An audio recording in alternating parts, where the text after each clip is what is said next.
You're listening to the Scars and Guitars podcast series that syndicates for the A-List Online. My name's Andrew Mackay-Smith. Hope you're well. The interview subject I've got coming up for you is from Denmark. He's a drummer in a group called Vansind. It's Danni Jelsgaard. Now, I hope I've pronounced your name correctly there, Danny. The reason for the conversation, the catalyst, is to talk up an EP. I do call it an album throughout the conversation with Danny, but it is an EP. It's a 3-track EP. MXIII, meaning 1013. And there's a whole mythology around why the band have called it that. I don't know whether we actually dived into that aspect of it on the conversation, but it's all got to do with Vikings and cool shit like that. So, here he is, Danny from the group Vansind. Morning, sir.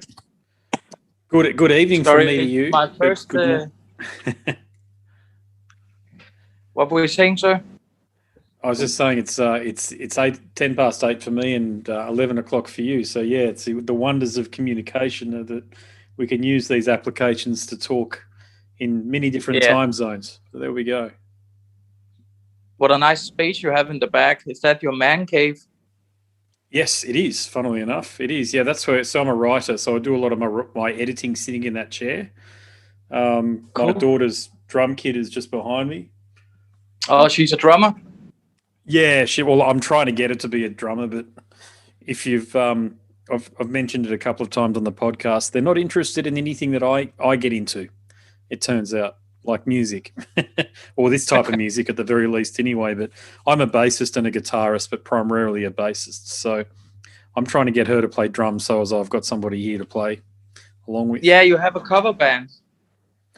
I do, yeah, Velvet Kiss. I play a lot of pop stuff, I should say, but it's probably the same in Denmark. The reason I play covers is because I like playing, and I like playing in front of an audience. And if you play metal in Australia, nobody cares. True. Bit different in Denmark, though, I assume. It's kind of funny in Denmark because if you want to make a lot of money, you play cover music. But you can actually have a very, very big career just being not just a cover band, but a tribute band.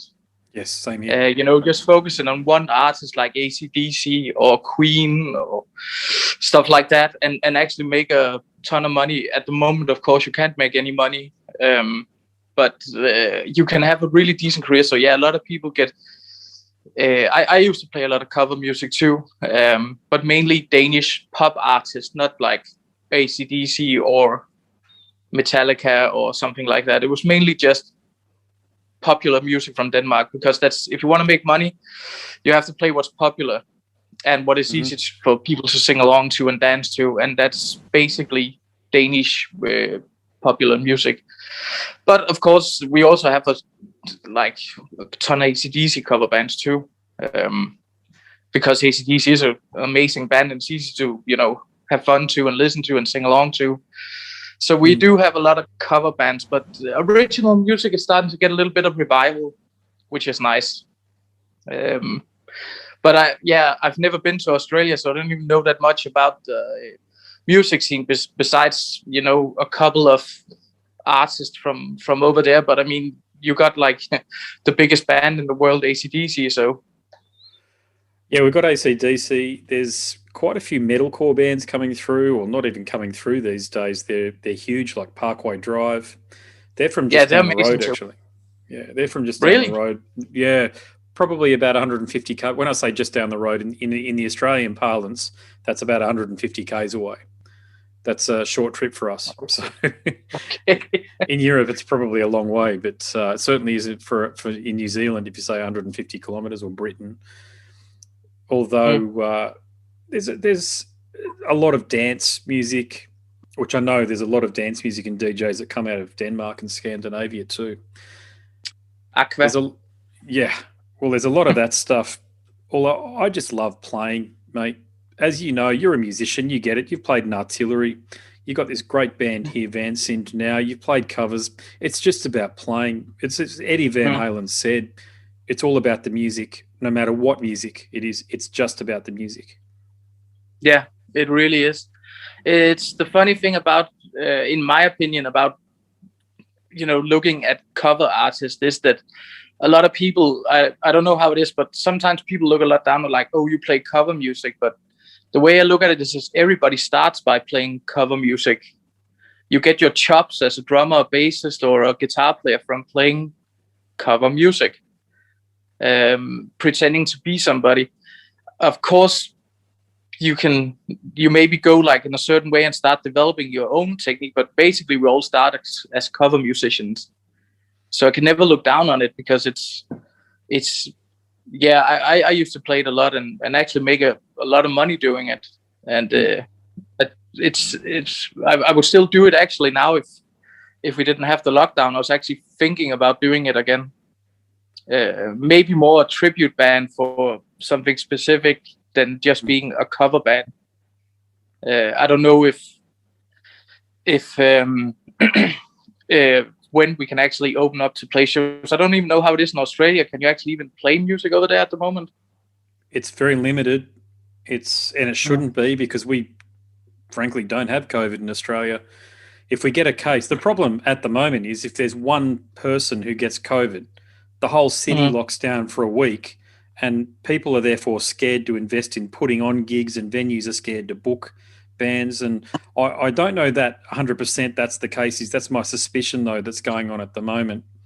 I don't think Denmark and Australia are too different that way. It's just that because you're part of Europe and Scandinavia, you've got all of those different people that can cross all of those borders and stuff, so you can't secure your borders as well. Whereas to get into Australia, you either have to swim here or fly here, or maybe catch a boat too. So our borders are a lot more secure. But in terms of people not being able to perform and people gather, it's a load of shit. If you listen to the Greg Moffat interview, that last half an hour, all of my views on COVID are expressed pretty clearly there. I have never said that COVID isn't real. I believe it is real, because it is real, but it's the reaction to it. Never waste a good crisis. The way the governments have gone about locking down citizens, I think, is revolting, because we Europe, Australia, North America, we are the free people of the world. And for us to have been so subservient, like what happened in Melbourne and what those poor people are going through in Los Angeles at the moment, it's just disgusting that politicians think that they can wield that much power and people react to it that way, because it should have been surgical lockdowns. So where an area there was an outbreak, lock that area down, not the entire city, because some economies may never recover. I've got to say, we're very lucky here in Australia. You've probably heard me, if you've listened to the podcast, you hear me say that a lot. If you're an Australian, you have no problems. We live in a part of the world where it's very easy. And I'm not saying people don't have problems, but I'm just saying that in terms of, if you had a view of the earth and all of the countries that are in it, Australia's probably got it the easiest in terms of climate, livability, access to food, water, shelter. People are pretty easygoing. It's not a hard life here compared to other parts of the world. And you've probably heard me talk about my wife's mother is from the Philippines and her father was from Croatia.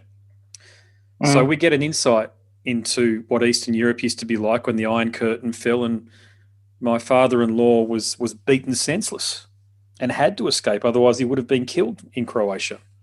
So we've got this first-hand knowledge. It's not hearsay for us. It's not hearsay for us. Well, we know what goes on in other countries because we've been there, we've visited, and we know it firsthand. We don't stay in hotels. We stay with family, like especially particularly in the Philippines when we go there. So it's a very long-winded way of giving you an answer on the COVID situation, but I just hope that we get out of this sooner rather than later, because music, especially music, and that's what I'm concerned about because that's my great passion in life. Music, and exactly, you get it, man. I can tell you understand it. Music is about live performance, not listening on these things, not listening on iPhones. It's about playing and drumming and singing and guitars. It really is. It really is. It's really not that hard in Denmark in some way, but due to it being the first, at least lockdown I know of, where basically everything is actually yesterday we had the first store lockup in two and a half months, I think. So we have some stores. It's a really weird system where if it's not too big, it can open, but if it's too big or if it's in a mall, it can't open. So we're starting to get a little bit, but we have some shows. Actually, we have shows that's probably going to be cancelled. They're not officially cancelled at the moment, but so many festivals in both Denmark, overseas download, I just read cancelled, and other tours they're supposed to go through from small and big bands all just getting cancelled. So, but apparently the whole thing is that we're supposed to be able to start, doing stuff at least from.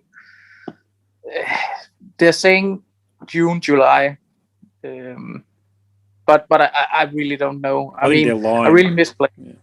I think they're lying. This is the problem. Because remember when we first went into this, all Western countries were the same: Europe, North America, Australia, Canada, New Zealand. Yeah. It was initially spoken about being a 2-week hard lockdown or a 3-week hard lockdown. It might have been, and that was it. We'll get over it then. It's a means of control at the moment. I firmly believe that it's whatever. However, it is greatly benefiting left-wing political parties. The lockdown is because they're preying upon people's fears. Simple as that. And they're saying they're making it a binary equation. It is you either support lockdowns or you support people dying, and it's not that simple. It is not that simple. Yeah, we just have to suffer through it as the populace, and it's exposing a lot of psychopathic tendencies from our great rulers. It's the same in Australia and politicians here in Victoria as it would be in Denmark, no doubt, as it is in Britain and especially in the United States. And the problem is that we've all Western civilization and democracy is the flag bearer of peace and of prosperity. Every country in the world aspires in some way, shape or form to have a greater or lesser, to a greater or lesser extent, Western style values. You see that all through Asia. You see that the way that the Chinese have adopted capitalism with gusto. But we're just seeing this great, it feels like, and I'm not saying it is like this, it just feels like at the moment that using music as the barometer, these people don't give a shit. They don't care that people like you and I, it's part of our spirit, part of our soul. We have to play music. And if we don't, we're not who we are. And there's so much collateral damage with these lockdowns. And I just, you can only hope, mate, because we've got nothing else, that we all come out of this, and those big tours and your Utgards Fest that you were going to be playing in a few days' time or in a week's time, 2 weeks' time goes ahead. But I'm with you, mate. I don't know anything about what's happening in your part of the world. I know a tiny bit, but I couldn't talk to any great detail. But I'd say I'd wager the rest of my alcohol-free Heineken here that the festival won't go ahead, and that's a sad thing, man. Yeah, the what do you call it? The promoter of the biggest metal festival in Denmark is called Copenhagen, and they just came out with a statement saying that the tickets are still valid, and they haven't said it's happening, and they haven't said it hasn't happened. It isn't going to happen. So, as far as we know, I mean, I'm not betting on it because, all the festivals, all the other bands who's going to tour to Copenhagen and play is cancelled. So many of the bands, maybe if they're doing a festival run, all have to cancel. So maybe they can do it in some smaller way where it's just maybe Danish acts. I don't know, but I mean, it is life for me. I mean, I've never had this many shows cancelled in a year. I usually do a lot of stand-in gigs for bands, and I can't remember how many shows, but it's at least 30 shows that I had to play that got cancelled. So it's been not this year, of course, but last year. Which has been shitty. And in Denmark, the whole thing is that people are really there are a lot. I mean, people are asking a lot of questions about the whole thing about this lockdown, because the what do you call, like the whole COVID law, how you have to behave in an open area is getting tighter and tighter with things that you have to do, which is we don't have to wear a mask in an open room. In an open area, but we have to wear a mask if we go to stores, or we can only be 5 people together, unless you're a family of 6 people. But you're only allowed to be 5 people if it's 5 strangers in a room, or 5 friends. So we can't do any shows like that. But probably as it is in Australia, we've had a lot of live streams. But the whole point is basically that we just opened a little bit up yesterday, but it's definitely not enough to start doing any kind of cultural musical thing. You're a career musician then? Not at the moment, no. But prior to COVID, that's how you were earning money and paying your bills, is by playing music. Not at the. I actually stopped. Believe it or not, I'm educated as a church servant. If you know what that is. Well, I'm Catholic, so yeah, I understand what you're talking about. Yeah, were you Catholic as well, or was it Lutheran? Or no, it's just I'm actually not a believer in anything. It's just it was just a job. I work in a normal Christian church, just getting ready for all the ceremonies, and getting ready for weddings and funerals and confirmation, stuff like that. It was an amazing job. I used to be a full-time musician, but there's a lot of weekends spent. You play basically Thursday, Friday, Saturday. Yeah, so I remember. Wears you out, but you still do it. What, sorry? It wears you out, but you still do it. You get tired doing it. Oh God, I used to get so tired when I did 3 nights a week. Yeah, definitely. It's more tough than some people actually think. A lot of people's like, so you have 3 days of work, and then you have the week off, and it's like, yeah, but you use basically 2 days to get over going to bed in 6 a.m, and then you have to put up your drum kit and start practicing again, and before you know it, it's Thursday or Friday again, and then you have to start play again. So it's really hard. Not maybe physically in the same way as working in a factory, but it's very mentally a hard thing to be a professional musician who is playing, just the bar circuit or smaller clubs. I had no energy on Sundays, I can tell you that. That was what stopped it, was because I got to Sunday and I'd try to get out of bed and I couldn't do it. And I'm in my 40s now. That was the last time I played that often, I was in my 30s, but late 30s. But I was working full time as well, and I was traveling for work. And I've got 2 young daughters. It was too much. It was way too much. And I love playing, but I don't like feeling exhausted and as though I've got no energy for anything. And it just sort of built up after a couple of years to a point where I knew that I had to step out. Now, before COVID, I was lucky if I played once a month. It was probably once or twice a month that I'd play, and that was perfect because I could keep up my chops in front of people, and we were playing pretty decent venues. In Australia, we've got these things called RSL clubs or leagues clubs. So you'll play in front of, it doesn't sound like much, but 30 people, 40 people maybe. It's not bad, and you get paid a couple $100 to play, but I don't really do it for the money. I don't care. God, as if you play the sort of, with how much the gear costs for a start, amplifiers, PAs, and all the rest of it. You'd have to be doing that for about 30 years before you made a return on your investment. It's just a hobby, but it's a hobby that I wish paid a lot more. But I'm just being realistic about it on a commercial front. But hey, let's talk about this album of yours. This album that we've connected over. Okay.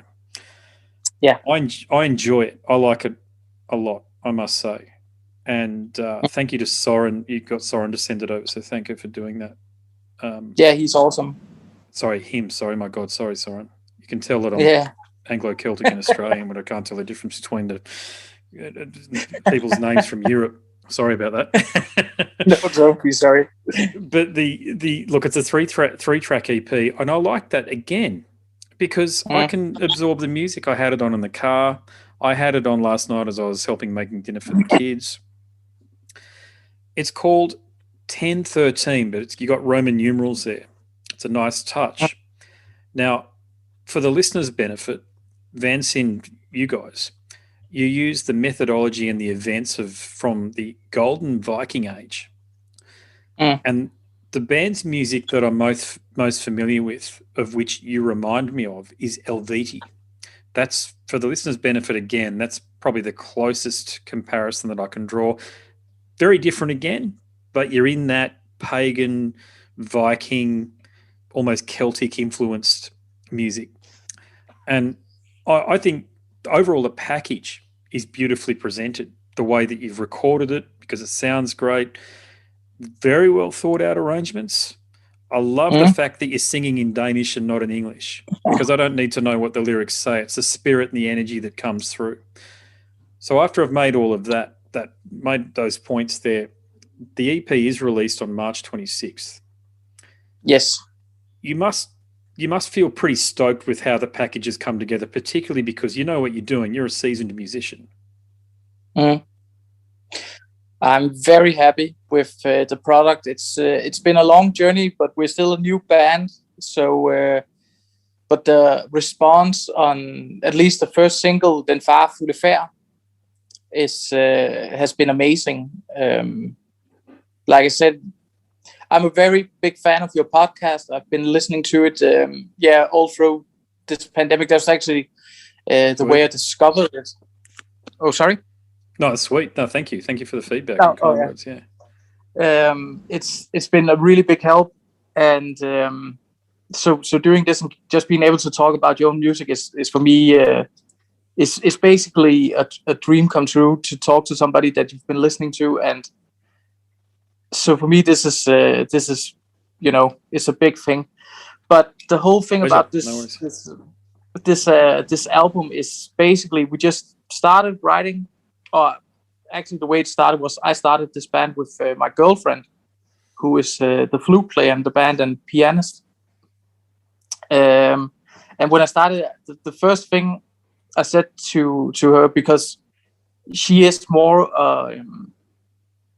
what you call like traditional instrument player. She can play bagpipes and flute, like I said. So when we started, it had to be kind of a folky thing. And the first thing I just said was the lyrics has to be in Danish. It's not because it's it's not because it has to be in Danish to be Viking pagan music, because Helvete has songs in English, and but it just felt right. And I have it exactly like you. The lyrics can be as powerful, or let's just say the voice can be as powerful without you really understanding what they're saying. I like bands where they actually sing in English, but unless I read the lyrics, I don't know what they're singing about. And that could be a death metal band or something. So that was the whole point of it. I just said we have to make it in Danish, and it can backfire big time due to people saying, well, they can't understand your lyrics, and but like you said, you enjoy listening to it and you feel the power of the vocals, and that's a very nice compliment coming from somebody who doesn't even speak Danish. In I guess you don't know any Danish words. Zero. I know how to say Denmark. There you go. Yeah, that's it. Yeah. The name of the country. Yeah, but it's a big band, so it takes a little bit of time to get everything done. That's why it's only a 3-song EP. Also because when the band started in late 2019, and we went into 2020, and basically everything closed down, so it's been really hard to practice too. And we just needed to get it out. Everything is financed by ourselves. It's no record label, but when we did a show in actually our first show, Søren, he who's our manager now, he saw us and he wanted to work with us, and he's been amazing, like getting the music out, and we've been in Metal Injection, we've been in Death Forever magazine, and a lot of interviews for a lot of, so I guess folk metal or pagan metal, whatever you want to call it, doesn't really matter if you sing your own language. You can still reach a lot of people. It can indeed. It's very popular in Australia. All these bands, you guys that have an audience here, you might not have heard from many people yet, but there's no doubt that people will have heard the music. Elvedi have toured, and Korpiklani have toured. I'm pretty sure Korpiklani sing in Finnish, which is even more obscure from that perspective, from a language perspective, than Danish. So you make a lot of great points there. And just to go back to a point that I made about the sound across the album, as a bassist, I appreciate hearing the bass on a folk metal album, because that's typically the thing that's buried underneath all this other musical rubble. But I can almost hear every note. So who helped you produce it? We first of all, the bassist is going to be very happy that you said that, because it was actually a very what do you call it, like it was a decision made that we wanted the bass player to be a very almost lead guitarist instrument in certain points of the song. Really have a great bass player, and I played with him when I used to play shows for this opera singer, and we used to play. She had this concept of heavy musicians playing with a symphonic orchestra, and he was the bass player, and he can read notes. He's very musical. So when I started the band, he was the first person I basically thought of. And when he came to the band and we started writing, it was clear that we had to push the bass playing, kind of like, Maiden would do it with a song like The Clansman, The Clairvoyant, where the bass basically starts that song. Nice. And it's as memorable as any guitar riff. So that was the whole concept. But when we had to do the album, we first did one single called Valborgs Nat, and we basically did recordings by ourselves and sent it up to the old bass player for Marduk, if you know Marduk, Swedish black metal. Yeah. They're fantastic. Fantastic band. I used to play in a black metal band, and I did 2 albums with Devo, the old bass player, which so we just had a really great working relationship. But when we did this 3-song EP, we wanted to do it more in Denmark due to the pandemic, but also because we wanted to be more involved, and it's really hard to just go to Sweden. So we used for the drums, I was up doing an album for another band, and I just did the drums. After I was done with that album, I did the drums at Tue Madsen, if you know him. Which band is he in? He's a producer. He's produced a lot of big bands, from Baby Metal, The Haunted. I think I'm familiar. Sorry, yeah. I'm just so used to people being in extreme metal like Pete Tugtren, where they're also a musician and they also do the production side of things, or Dan Swano, who's fantastic, by the way. I'd love to have him on the show. Yeah. But yeah, he's mainly a kind of a big famous producer, works a lot with big metal artists. So we did the drums at his place, but I was doing the drums alone, and while I was recording the other album, we had to start. I was ending the session and I had to start the next session. So we were talking, and he said, "Do you mind if I go pick up my student?" I have like I don't know what you call, like he's working for free in his studio. He's just basically watching two work. And I was like, sure. And he was like, do you mind if he comes, hangs out, see how I set up the drum mics and talk? I was like, sure. So he came and we started talking, and just to finish up the other things, is basically just recorded, the same way we did for Valborg's night. But the way it got the sound it did was because his student came, who was called Christian. Super nice guy, very young, started doing all this production, and we were just talking with him, and me and him became great friends. And so I was like, do you want to mix this? Because we were thinking about using him, but he's also very expensive because he's such a great producer. I mean, he is amazing. He also worked with Cataclysm, and I actually think he did. He did so many big names. I can't even name them all. But anyway, I was just asking Christian. He was like, "Do you want to mix it?" And he was like, "Sure." And he was like, "I can do it for free." I'm like, "No, we want to pay." And I didn't even know if he was good or anything. It was just, let's hear if you can do it. And he just basically is like beyond what I could expect. And actually, I've heard he's got a little bit of work from this EP that people really enjoy the sound. Actually, a lot of people thought it was Tue Madsen who mixed it. So if you have a band and you need a great mix, I mean, Christian, I can send a link to him if you need it ever. And he's insane. He's going to be the next, Tue Madsen with this sound.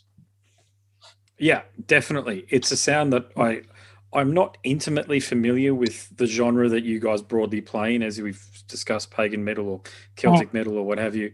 But for me to be able to, I tend to focus very much on the rhythm performance, on the rhythm sections performance, just naturally. Then I go from there. So it's the bass and the drums as the platform, like a pyramid. Then it goes to the rest of the string section and the keys, if that's the case, and then the vocals go on top. And to hear the way it had been put together with these things, AirPods, which I listen to my music over, and for it to have some space, to have the kind of space that he's done, you've articulated, I think, beautifully the way that he's been given the opportunity, and he's just obviously an extremely capable individual without much prompting, has been able to get this sound for you guys. So he's clearly understood what you guys wanted as well. It's not just, did you have to give him too many instructions or any instructions at all? Yes and no. We didn't have to give him a lot because he is a folk pagan fan, but it's not because he's locked in on that sound if he's mixing for other people. So we basically just told him that the funny thing, you're mentioning the bass, because when he sent us the first mix, he definitely focused a lot on the bass too, and it's because he is a bass player. But the thing I like about it is basically that, like you said, we try to make these spaces. So, for instance, the bass player can do some detailed stuff and get it through. And I think that's what we had to afterwards just tell him that, this is what we want to do. We basically just want all the instruments to be as present as possible, but don't steal from each other, if that makes any sense. Yeah, you're not doing an Injustice for All, where Jason's bass is non-existent, as we know, or basically any Metallica recording. That's the thing. Flemming Rasmussen has got a great name, but when I listen back to Master of Puppets, the bass is still buried on that album, except for when it's played as a lead, which Cliff can do beautifully. Definitely. That's the interesting thing about metal, though, isn't it? Bass tends to be and percussion to a lesser extent too, I think, unfortunately. It's unless you're Lars Ulrich, and I know he's one of your Danish comrades, But if you've listened to the podcast a lot, you know my views on Lars's drumming. Not him as a guy. I'm not talking about Lars as a human being. He's probably a very nice guy.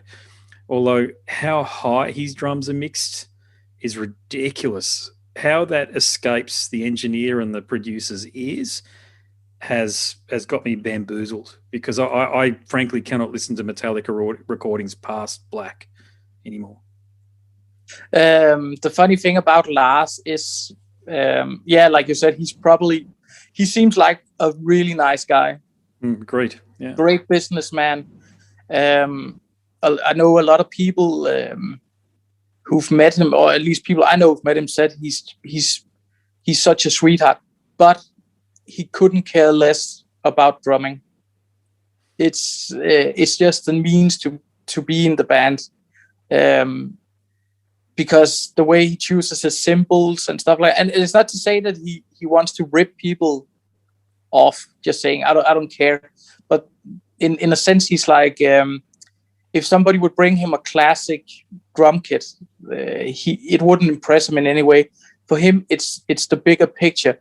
Sadly, it's progressed against his drum playing, because he's made some very weird choices. For instance, not having a right cymbal instead of, just using a big China as a right, which is, in my opinion, so weird. It's original, I gotta give him that, but for me, it just ruins a lot of their music. But I mean, he's in the biggest band in the world, so I don't think he gives a shit if we don't like him. And I have respect, like you said, from all the stuff he did, like all the earlier stuff. But yeah, I have a hard time too listening to a lot of the newest album, especially I thought Def Magnetic sounded terrible. Agreed.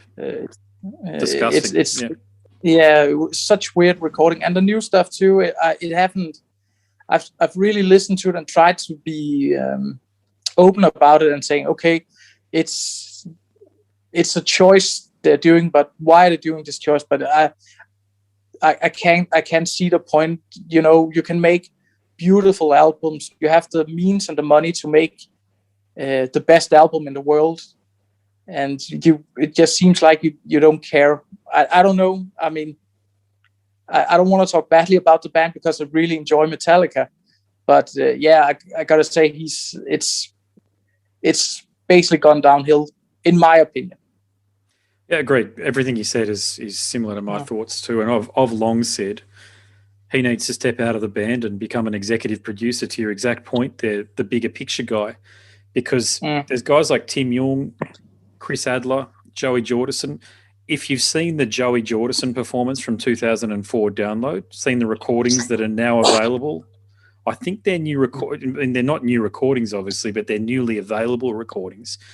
Joey is just fantastic. And I'm not a Slipknot fan. I'll put it out there. No, I can't listen to them at all. I appreciate what they've done for heavy music, but they're never going to be there. I've saw them once and they didn't impress. There was a lot of yelling and shouting and banging on tin cans. Although Joey Jordison was the superstar of that band and gave them the platform I think that they needed.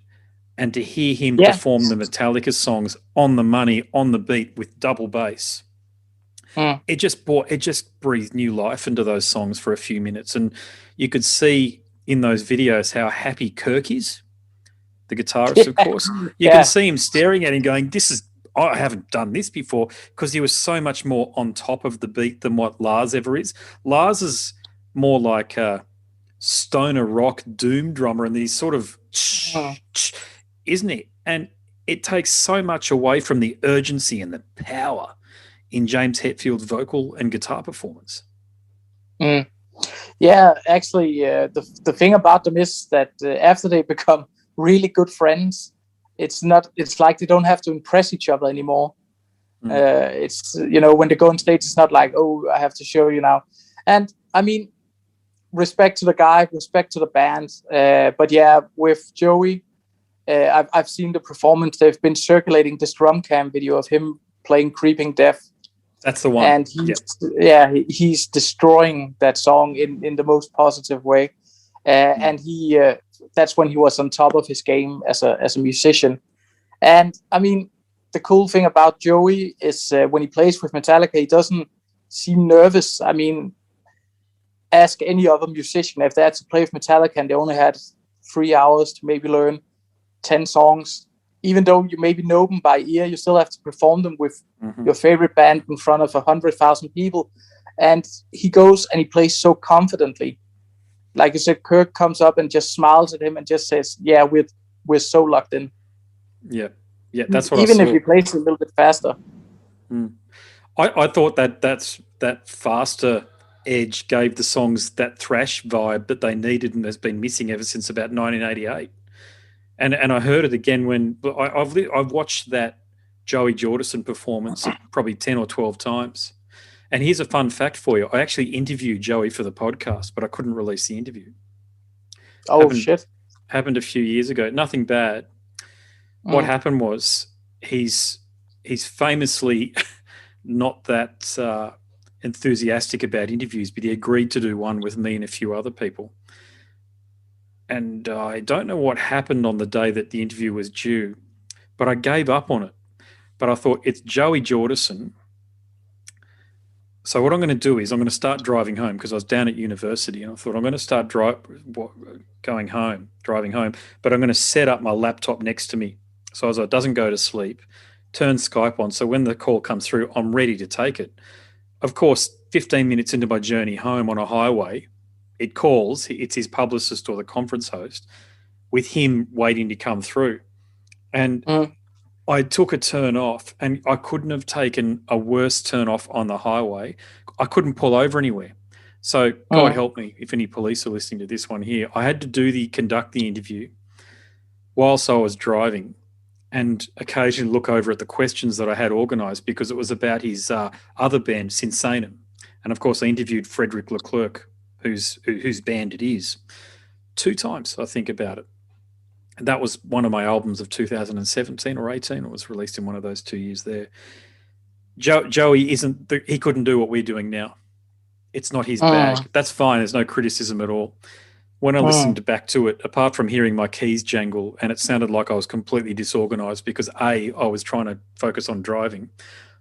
I wasn't in the moment as I needed to be in order to draw insightful responses out of him. And some interviews that happens, and I just don't release it. And that's what happened with that one. I've still got the recording somewhere. I never delete anything, not intentionally anyway. A few have not recorded. That means that they're nowhere. But yeah, I had a chat to him, and I mentioned, I can't remember his response now I'm talking to you, but I mentioned that Metallica performance to him. And I said to him, you do understand that fans were just so thrilled when you got up there to do that. And of course, he was very diplomatic. He didn't want to talk any shit about Lars, or even anything that could be interpreted as talking shit about Lars. But I think he gets it. The fans know that he's the real deal. He's been in plenty of bands. And it sounds like as though he's just happy at the moment, content leading a life behind the scenes and taking those Slipknot royalties. And God knows I probably want to do the same thing myself. Yeah, I still hope he returns, because he's, in my opinion, he's in my maybe top 5 most important drummers for me personally, and maybe for 10 million other people. He's done so much, and we kind of miss him. But I gotta say, Jay Weinberg, love and respect to the guy, because he's doing such an amazing job for Slipknot. Yeah, great. He really pays respect to both Joey and the band going forward. So if you like Slipknot or not, it's the guy still plays the Joey parts perfectly, and love and respect to both of them. The Lamb of God drummer now, so Art Cruz. I saw him when he was in Prong. He impressed me enormously the night that he was in Prong, because Prong are one of my all-time favourite bands. I just don't talk about them too much on the podcast, but I was into them first time around in the late 80s and early 90s. They were one of the first bands that I truly loved. But Art Cruz, he's just doing it, isn't he? I thought Chris was basically irreplaceable, but the way Art's playing on that most recent album, the self-titled Lamb of God album, and here's the tip, I'm not a huge Lamb of God fan. There are plenty of other. I prefer death and black metal, obviously. Yeah. Cradle of Filth. Cradle of Filth, yeah, and Nick Barker's drumming in particular, I've always loved that drumming. That's been the template for me. with a lot of black metal drumming, I must say. Is that the same for you? I know I just talked about Art Crews, but let's switch and talk about Nick. Is Nick being one of your guys? The way I discovered your podcast was because Nick Barker has, like you said about Joey, he wasn't the most media kind of guy. And I fell on his Instagram, and he was doing this poll for a right symbol he's used with, I think, only Dimmu Borgir and Old Man's Child and stuff like that.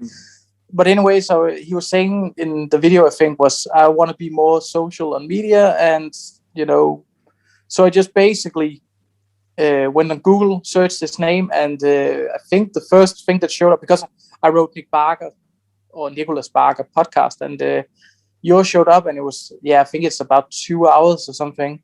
Yeah. And I really enjoy long podcasts, and especially about people I don't hear that much about. And Nick Barker has been one of the most influential drummers for me ever. And just hearing him talk about the whole Cradle of Filth thing, which is one of the biggest questions I've actually had. I've actually met him a couple of times. I played in a death metal band, and we supported Possessed in Copenhagen, where he was the session drummer for that tour. Yep. And actually, he kind of yelled at me by accident because he didn't know there was a support act. So when they were done doing the line check and setting up their gear and everything, we put up my drum kit and I started playing. And all of a sudden, I hear this British accent coming in and saying, "Who the fuck is playing my drums?" And, everything just stopped. There was quiet. There was about 20 people there. And he came out and he saw me, sitting behind my own kit. And he was like, "Oh, sorry." And I totally get it. If somebody was playing my drums, or I thought somebody was playing my drums, I'd be pissed off too. What a great story. But then I went... It's killer. They're the moments, though. That's fantastic. Yeah. I actually went into his because I had this big stack of CDs with. So I went into the backstage because I was like, "Oh, he already yelled at me. I mean, it can't get any worse than that." So I just knocked at the backstage room, went in, and he was such a sweetheart. He was talking a lot about the pictures in every booklet, telling me about. I was like 21 when I did the album cover for this one, or it was my idea, in the Dimmu Borgir album where he's standing with dogs. That was my idea, stuff like that. Mm-hmm. And he actually came in and watched me play and gave me a lot of credit, and we took some pictures together. It's a lot of years ago, but I always kind of regretted not asking him about the whole Cradle of Filth because he was so easy to talk to. And then I heard your podcast and you were talking about it. So it was just like, wow, that really happened. And talking with all the other ex-members that you've been, so that's what I haven't been listening to. At the moment, I've been through all the Cradle of Filth. My favorite one has definitely been Nick Barker, but the one with Paul, the recent one you did, was really insightful too. Well, Paul, I think I can say this. I'm communicating with Paul at the moment. He wants to do a lot of media through me at the moment, but he does not want to talk about Cradle of Filth at all. It's for him. I think, again, Paul, if you're listening, I apologise if you don't want me to talk about this stuff, but fans want to know, okay? And he told me things that I'm sworn to secrecy over. I can't say anything about it. I can't even lead on that. I shouldn't even lead on that I know anything, to be honest with you. But you're a fan, and I know that people. I've had a lot of people reach out, and I've got to say, when they're like you, they're genuine. They just love the band. They love Paul. They love Nick. They love Stuart, and they have a special connection and a special bond with that band. And that's my only message to Paul has been that people love you, man.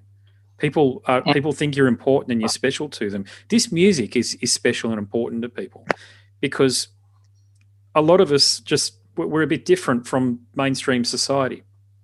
We don't necessarily fit into the neat box that mainstream society has set out for us in terms of working day jobs and, getting into trends and fads and the like. And extreme metal is our thing. And when you've got one of the biggest bands in extreme metal, Cradle of Filth, and you've got the person that wrote most of the music in the band for about 60 or 70% of the time, which is Paul, people are naturally curious.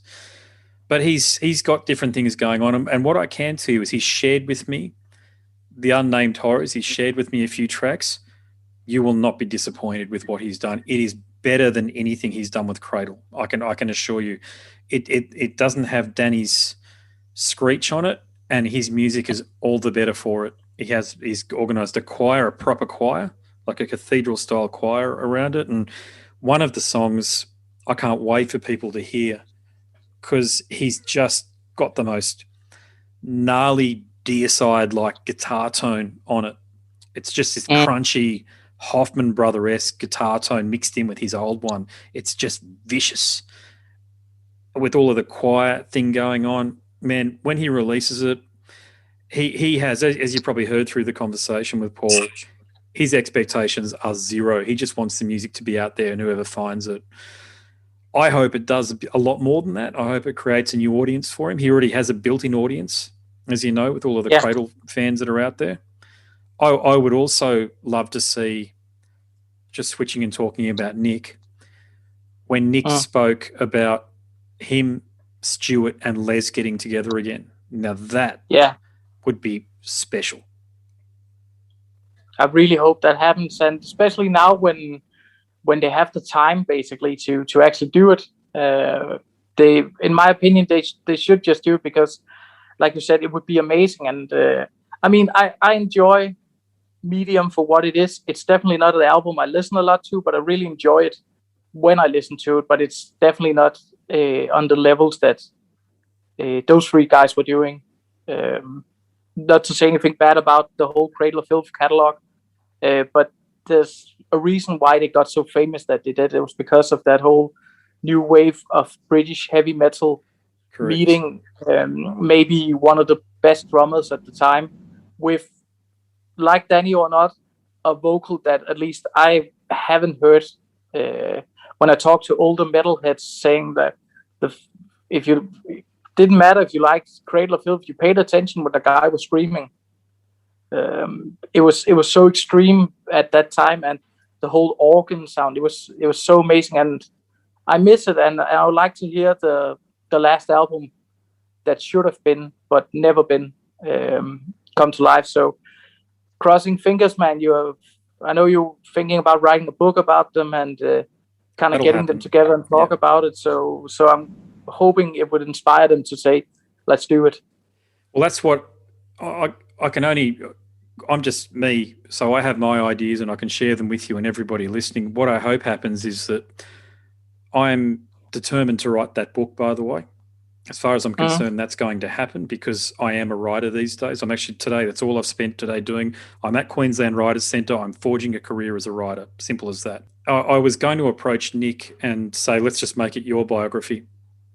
But I think it's now I've come back around the other way, and I'm thinking, no, let's include the three guys and let's talk about that album. Just focus on Cruelty and the Beast. A bit of Dusk, of course, will come into it because of Nick's involvement in that album, and of course Stuart.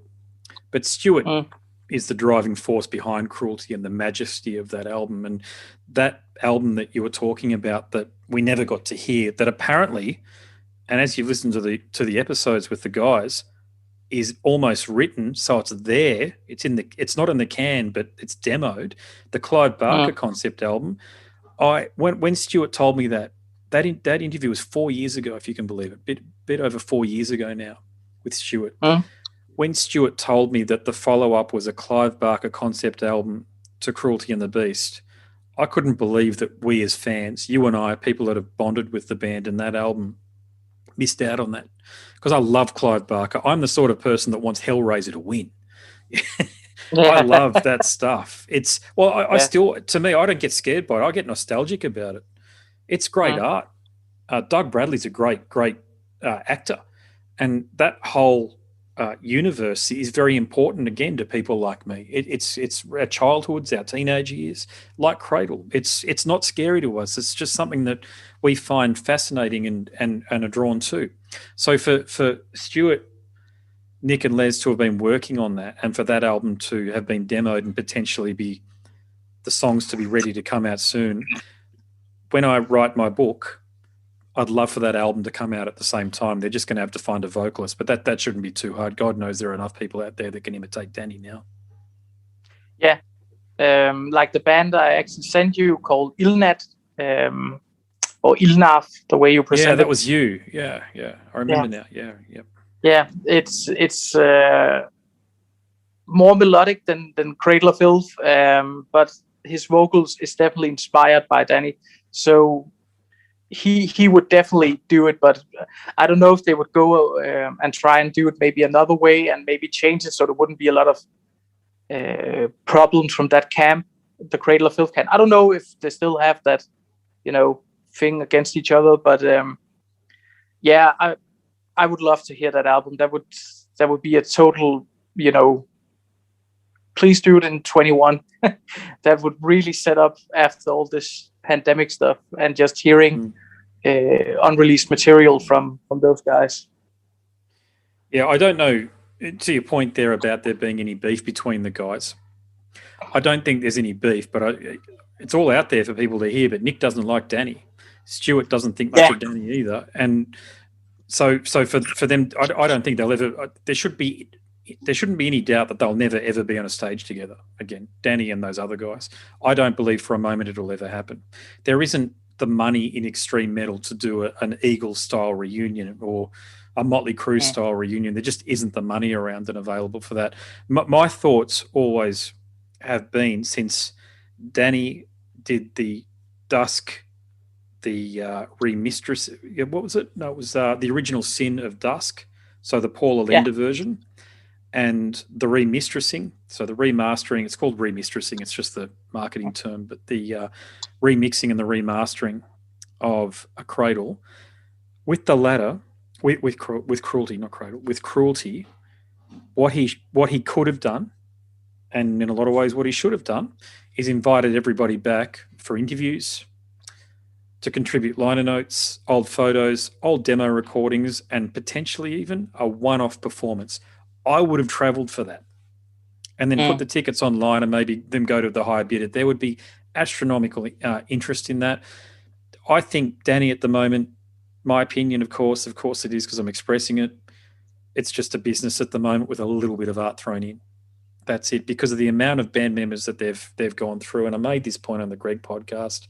26 members, tenured members that have appeared in album booklets, 40 overall in a band that's had a career spanning not yet 30 years. So you can do the maths on that.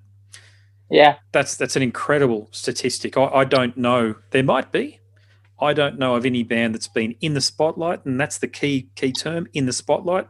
Covers bands and all these other smaller bands have plenty of people go in and out because the stakes are very low.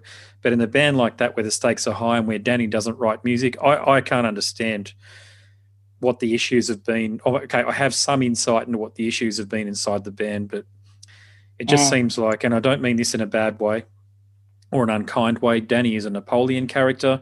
He sits at the very top. People come in, they just go, and Danny's always the guy at the top, like the little general, conducting things. But in terms of the people, the doers, the soldiers, the people that are on the front line, the musicians, they just keep cycling through. I definitely agree. I do gotta say that the new drummer they have, Martin, is incredible. And I think he's been in the band since 2006, and he's definitely been, I think he's been doing an amazing job. He's really good at replicating Nick Barker's parts and Adrian's, but like you said, I would love to hear just one track with those guys, or maybe just even an interview with them being in a room together, just talking about the album or something. That's what I'm going to try to do. Just so, yeah, I put these things out there because I've got nothing to lose. Either like I felt I've got a good connection with Stuart and with Nick. In other words, for the 2.5 hours I spoke to Nick and the 4 hours I spoke to Stuart, I got along with them. Eventually I will hit them up and I'll try to get them all on a Zoom call. One thing I will say is having more than two people, as in the interviewer, or it's not, we're not really interviewing. I know the two people involved in the conversation, it can get very messy, and points don't get finished. And from the listener's perspective, it can be very messy. So I'm not sure how I'd go about doing that. That's one way of doing it. It's probably the most direct way of doing it. What I get concerned about, though, is people's time is precious, and it might be the only opportunity that I get to actually get everybody on board. It might be better off where we have some key talking points, and we stick to those talking points in the beginning, and then we just open up the floor. Les offers his bit because he's the main figure that I'm yet to interview. He's the one person from the critical lineup that is left. I get there's Adrian Erlandson and there's a few others like Sarah. I've messaged Sarah. She hasn't gotten back to me though. I guess, I don't know. Well, I'm trying. That's all I can say. I'm trying to get these guys on board. Can't find Robin anywhere. I've put it out there to the ether. If anybody knows where Robin is, Robin Eagleston, aka Robin Graves, please let me know if Robin's listening. I'd love to talk to you. There's absolutely no pressure. I'm a fan. I'm just coming at it from a fan's perspective, but I've got the experience as an interviewer. It's not going to just be a total fan out session, in other words, which I hope has come across with the other interviews. But man, it's the opportunities there to share with people like you and I, people's innermost thoughts and feelings if they want to do that. And that's all I can offer.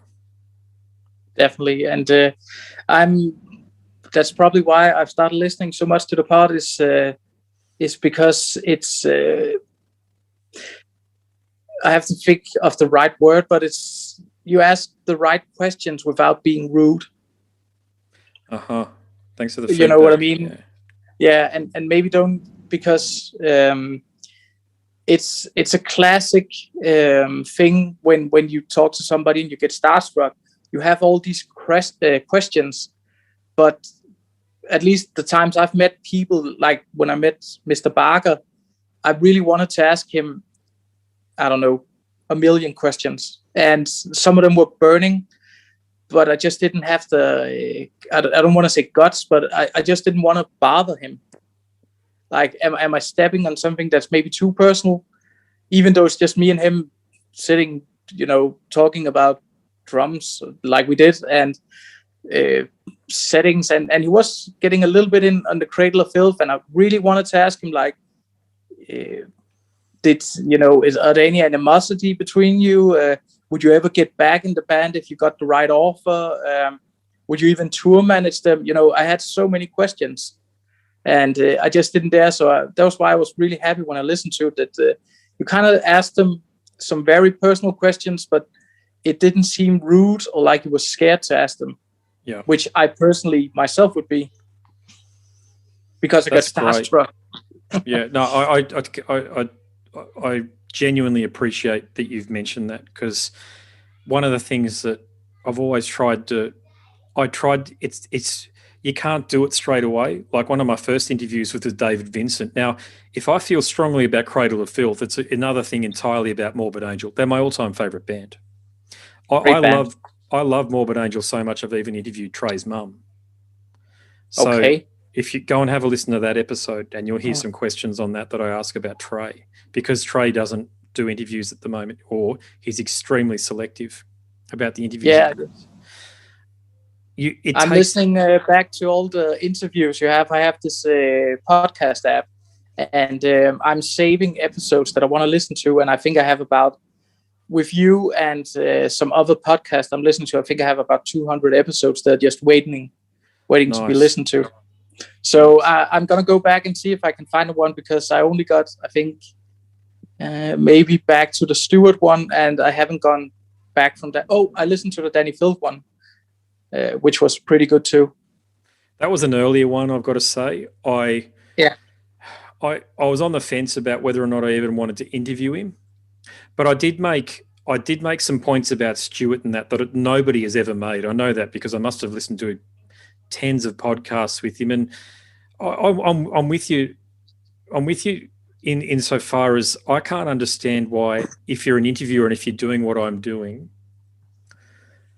why you wouldn't ask the tough questions if you've been given the opportunity to do it. And to me, like, you've got to park the fan aspect of you, and you have to put your journalist hat on. But here's the tip: I am a journalist. I've just got I've got a degree in journalism, so I know what needs to be done. I don't need to guess. I get it now. What needs to be done. But a lot of people, I think, who start podcasts are fans, which I think you need to be, by the way. Yeah. But they don't understand you have to graduate from fan and then remove yourself from the fan, from like when you're talking to Nick or Stuart or what have you. You have to remove the fan and you have to say, right, I'm just a person trying to get information now. That's why I appreciate what you say, that it doesn't sound rude, because that would devastate me if it sounded rude, because that's the last thing I ever want to try to be with somebody, is rude or toxic, because there's too much of that out there. There's too, like, I can't stand Banger TV, just about any of the big podcasts. I'm not a huge fan of Metal Injection either, by the way. I love the fact that they're giving you guys coverage, but I think it's sensationalized. I can't help that a lot of my episodes do. You've probably seen it. They get picked up by Blabbermouth. The last one was with I think Epica are from Denmark, aren't they? God, I could be wrong, but or are they from Holland? Epica?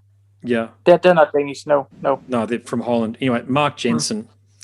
When I interviewed him, he spoke about Dave Mustaine. Now, I've met Dave Mustaine, and he wasn't that pleasant either, but Mark had some classic stories about that. Now, he did want some politics that we talked about to be taken out. So I did that, because I'll always give people the option at the end of an episode. If we've talked about topics that I think I don't find things sensitive, we can literally talk about almost anything with me. God knows I've done it, but I'm a nobody. I'm just a podcaster. These people are the musicians, and maybe them having some of these opinions out there, they get a bit nervous about that. But he said some stuff about Dave Mustaine, and of course that got picked up by Blabbermouth. It's all just clickbait, but people are so focused on reading the clickbait. I don't even blame the Blabbermouth and the Metal Injections that much if people are clicking on it. It's just content. The way to make that stuff go away is people have got to focus exactly what you've done, mate. Long form conversations. They've got to dive in and be curious and actually listen to the whole thing.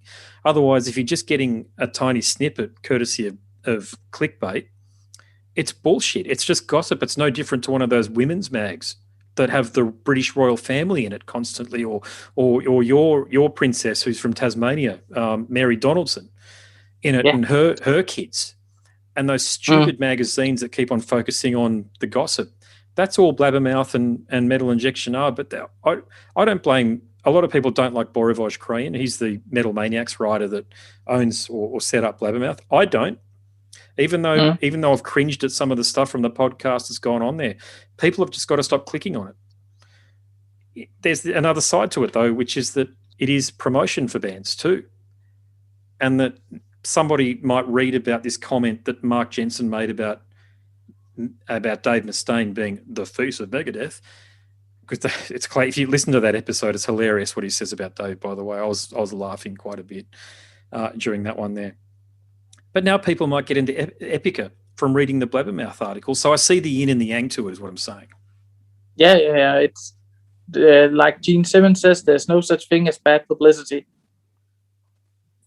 Well, that's good old Gene Simmons. He's another fellow I admire, by the way. Yeah, I don't think much of their music, but I think he's a tremendous marketer and promoter of what he does.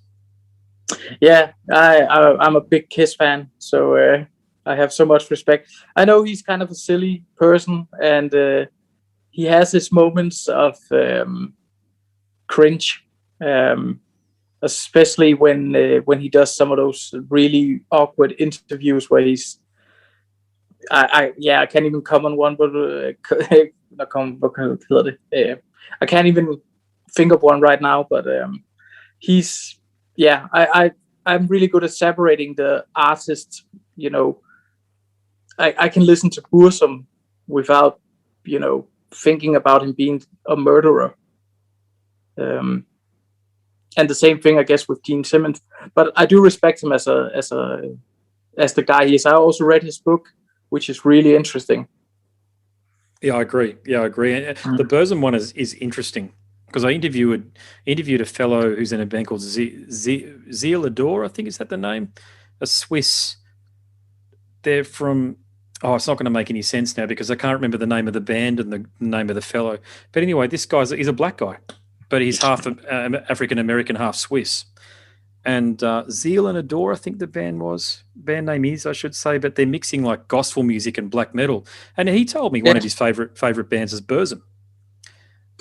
And I thought, isn't that great? He can separate Varg from the music, and the music is fantastic. I've got to say, it's I know I used to love it back in the day. It just hasn't, I've got to say, it hasn't stayed with me because I love the new wave of British heavy metal style guitar. So that's why Cradle was so important, and I do love Emperor too. If you've listened to the interviews that I've done with Ishan, who's just fantastic, by the way, Ishan. I know that they're not new wave of British heavy metal, but I like a dominant guitar sound, which Burzum don't have. It's more of a means to an end to create an atmosphere.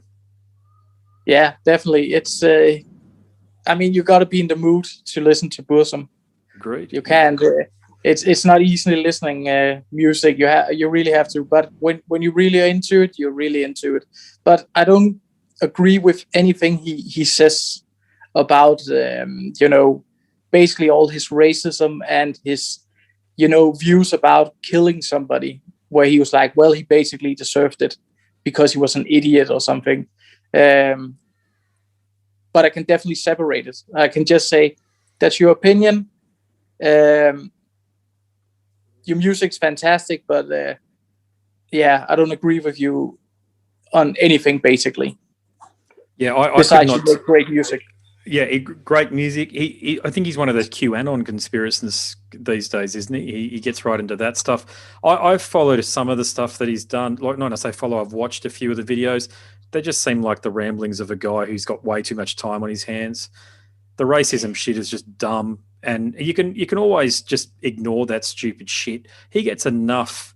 What I can't stand though, and I've got to make this point, is the way that so-called white people hammer so-called people of color for wearing Burzum t-shirts. There are whole things in, what are those, Pitchfork it might be, or one of those hipster style sites, but they're pillaring Asians and black people for wearing Burzum t-shirts. It's like, who fucking cares? What's it got to do with you? If these individuals connect with the music, that's what it's about. Okay, they're not walking around with swastikas or any of this other bullshit. Okay, if Burzum is one of their favorite bands or a band that they like and they feel strongly enough to wear a t-shirt, it's not your job to educate them or otherwise. They've got access to the internet. They can do it themselves. They've got free will. Definitely, and that's the way it should be. People are allowed to listen to. I wouldn't listen to Nazi punk, even if I think they have a great guitar riff. But Burzum is something else where it's mostly stories. It's not really racist in his lyrics, at least not the ones I've known to. But I try to be as open-minded about just the music and separating everything else from. And that's the thing that, like you said, especially in a time like this. It's amazing to have podcast music, YouTube, to use as an escape. But man, if you had to listen to everything and analyze everything, it would just, I would find something else to do. It would just be too much. Yeah, but this is the problem with society, the society that we live in these days, which is internet-based, meaning that someone innocently posts something and someone says, oh, so you support racism, do you, or what have you? Which is what happens to these, I say so-called people of color because I just think that these labels that we apply to people is totally against what Martin Luther King and these great teachers before us have been talking about when they talk about a free and open society, an egalitarian viewpoint where we're all equal, no matter where you come from, no matter who you are. Use your mental facilities. I love different cultures. I love the differences between cultures. Talking to you from Denmark, me from Australia, my wife's family who live in the Philippines, I love going over there and hanging out, and the food that we eat, the whole lot. You don't want to have a flattening of cultures. And how that starts, as far as I'm concerned, is by pillaring these people that might not have such savoury perspectives, and sometimes, like Varg, confusing what they say later on. Because I don't know much about how he formed his views, except for I know when I liked the band, I liked what he was doing. back in the mid 90s and late 90s. I had no idea about any of this National Socialist shit. There wasn't the internet back then to research and find this stuff out. So I got into the music because I loved the music, and I'm absolutely confident that is the case for 99.9% of people that get into Burzum. Yeah, I actually heard a rumor. I don't know if it's true, but back in the 90s, before anybody knew that he didn't play live or stuff like that, we had this cultural building where youth meets up, and it's very you know, what you call it, it's a really the opposite views of Bach, basically. Sure. And they tried to actually book him to play a show without, because they didn't know that he was a, you know, basically right-wing maniac. But so that just speaks a lot to me that, you know, music is music. And I actually also think it was Paul Stanley who said that, you know, politics shouldn't affect what you listen to. He's right. It should be bigger than that. Most of a lot of the music that I love, like Carl Willits from Bolt Thrower, love Memoriam. A lot of his views, and listen to those two. I've chatted to him 4 times, I think, and we have different opinions. But it's not my job to tell him he can't have the opinion that he has. It's not my job to correct anybody. Have a listen to the Eddie Hermida from Suicide Silence one, where he talks about Black Lives Matter with great passion.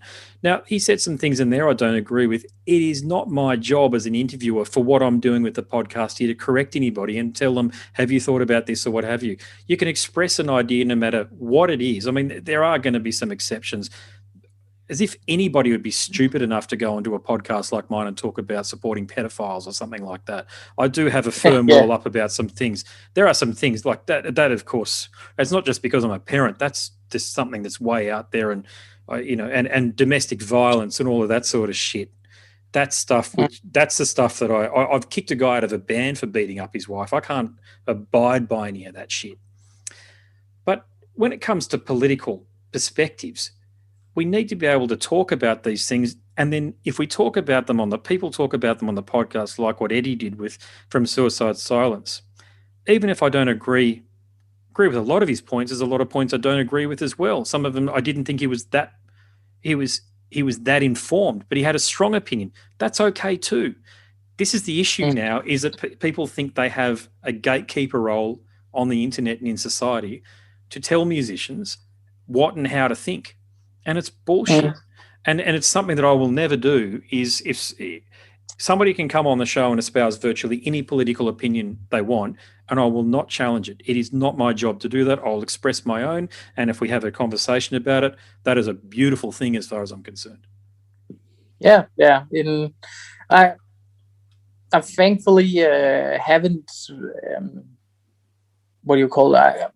I haven't been in a band where politics is an issue, not because we can't agree on certain things. It's basically just because it's one of the things I basically decide in the bands I play in, that it's not something you should discuss unless you know he's a pretty whatever kind of guy or something like that, because it's not important. We're together to make music. We're not a political band. Actually, Vansind, a lot of people I shouldn't say a lot of people, but some people can actually think that it could be kind of a nationalist thing if you're using the Roman emeralds, whatever you call it.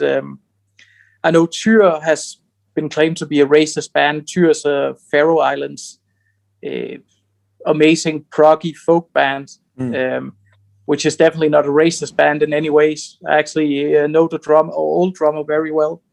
And that actually hurt them a lot, that they couldn't use things like that without being claimed of being a racist band or a Nazi band or anything. Yeah, well, which they really are.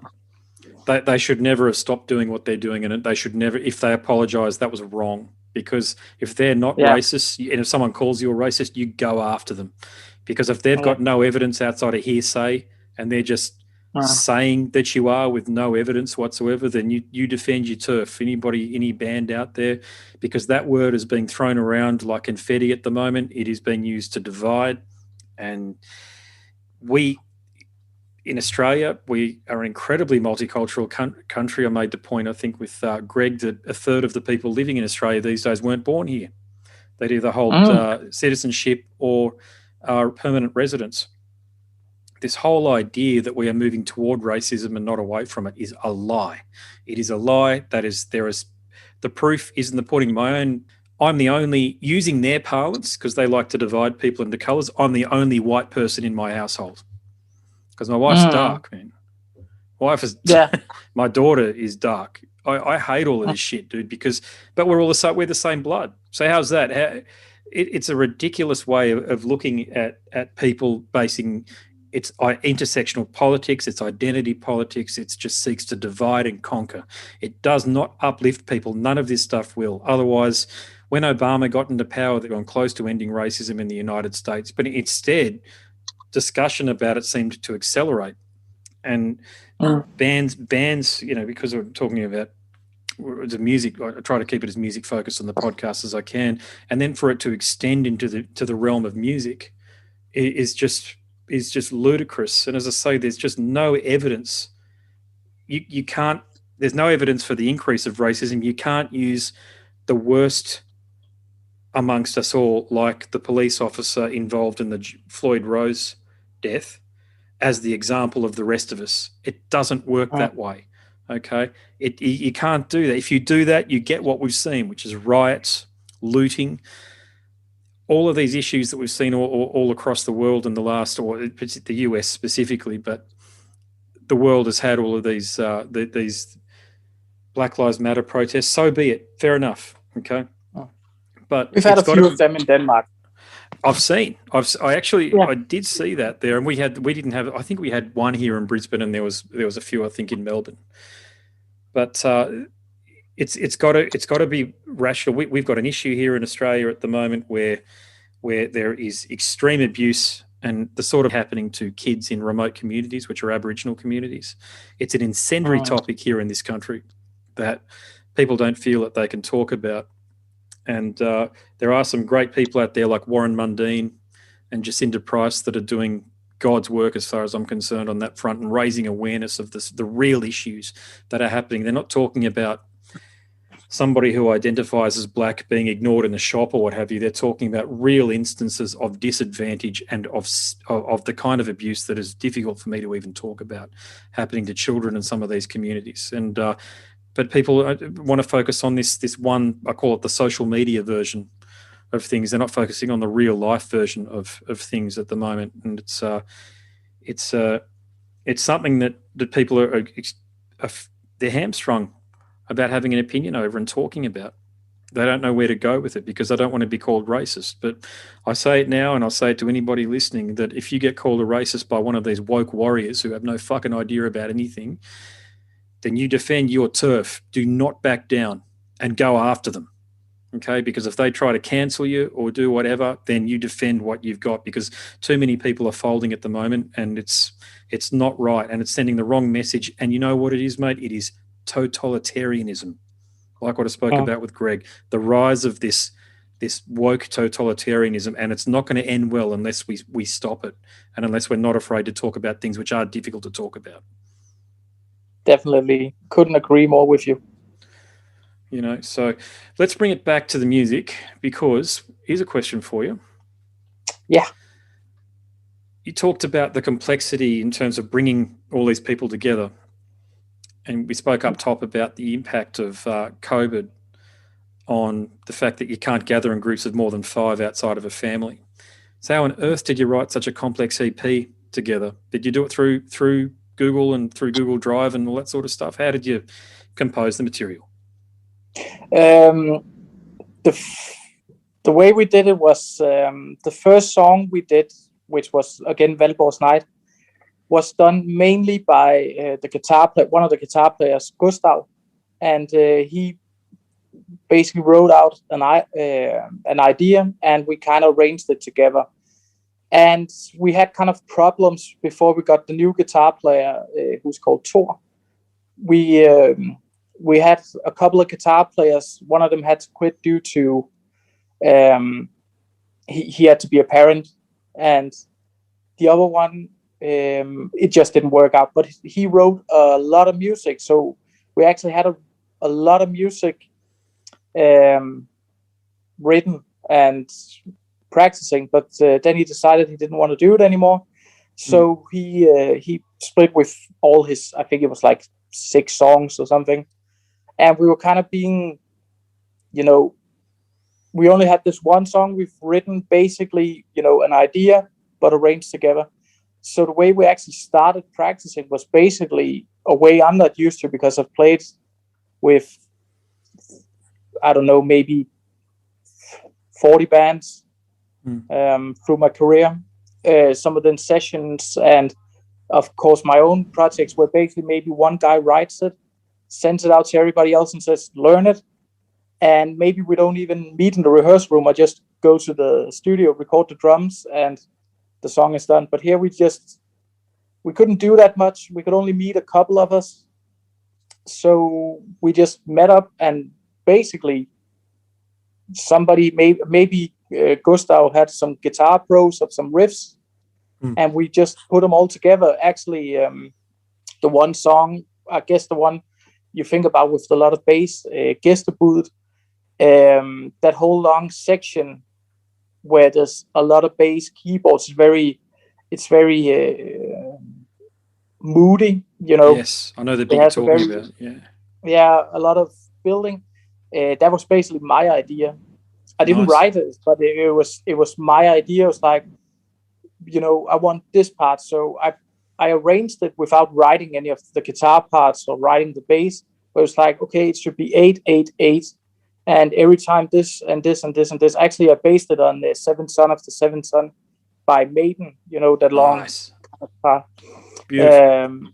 Yeah, so that was basically the way that we put things together. Is somebody comes with maybe just a melody, and then we just try it out, and it can take sometimes just one rehearsal. We have a very nice outline, and sometimes we need to look at it a couple of times, maybe do it in listen to rehearsal tapes.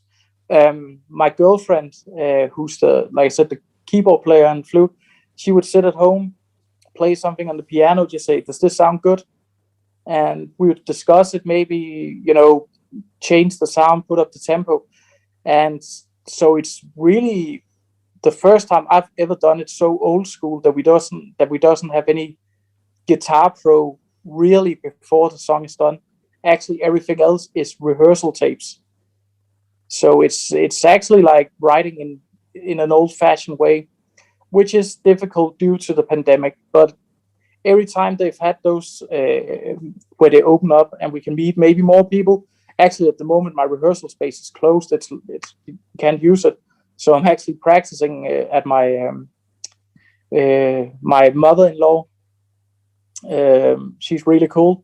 So we can't even practice, but we have already started to discuss during the next chapter of the band, which is hopefully going to be an EP with 1 or 2 more songs this year. And we just need to get together, hopefully in maybe the middle of March or the start of April. The rehearsal space will be open again. Okay. And with regards to the live performances, so on the email that Soren sent through, there's a bunch of performances listed throughout the rest of the year. You're still going to be able to rehearse for those shows regardless if they happen or not, because you still have to be ready, right? Yes, the way we rehearse is it's going to be have to figure out the word, but it's kind of like, being quick and just building a rehearsal space basically somewhere, or maybe borrowing from somebody which isn't closed. So it's I mean, we're all responsible adults, so we know if we have to do a show, and especially because we all believe in this band. And I've been playing drums for 20 years. I've been professional in about 5 of them, and besides that's just being, doing everything to being as professional as possible. So I wouldn't, and I know the other guys wouldn't play a show unless we were ready. So we would fix it, but it wouldn't be it wouldn't be just let's go to our rehearsal space. It would basically be, okay, can we borrow this rehearsal space? Or can we practice here without annoying anybody? But hopefully there will be shows this year. We already have a great one in April. I'm pretty sure Udgårdsfest is going to be removed to another date. Yeah. Because of the restrictions at the moment. But we have one in April that I'm really hoping for because it's sold out. It's with 3 other bands, Svartsort, which I used to play in, and MXIII, great friends, and Vania, where I've been a live drummer for them a couple of times. So it's just a great big friends show, and it's sold out, and we're really hoping for it, but maybe it's just going to be moved. I don't know. It's really hard to tell, but we have something set for the end of the year, which is definitely more secure to do, but we need to get out there because people want music, we want to play, and the songs, in our opinion, is just better live. I agree. Metal is the campfire. Us extreme metal fans, the true bullpit is the live arena. Without it, we struggle to connect with the music. As wonderful as what it is that you've done here, you won't fully realize your vision until you can stand up on stage and people can actually connect with you, have a beer in their hand, go out and have something nice to eat, catch up with you guys, watch the great, and feel the music that you got going on here. So I want to ask you, we've talked a lot about drumming before, but for you and your approach to drumming and being in so many different bands, you obviously just don't do one thing that fits all. That'd be impossible. So how did you approach the arrangements and the type of drumming and your style? So the stylistic approach, how did you go about that with this group? The way I approached it as a drummer is the way I approach all kind of music is I actually want to play less. And I think that's typical of drummers who've played so much through the years. Going back to Nick Barker, the way I know it's really progressive drumming he's doing, but if you think about what the guy can do and the way he just wants the drums to reflect music instead of 10,000 in fancy fills, that's the way I look at it. So I always look at it as like, how can I make the song better and not be too flashy? Because unless you play in a flashy band, it wouldn't work. So I feel the song, and like I said, we arrange it together, so it's pretty easy to kind of get the feeling of the music. You can still change parts, but it's pretty easy. It's like, okay, we're going this way. So the drums have to basically be more straight ahead, or maybe they have to be a little bit up tempo. Maybe they have to go more insane in this part, which we really don't have in Vansind. I try to keep it as steady as possible. But when I play live, I like to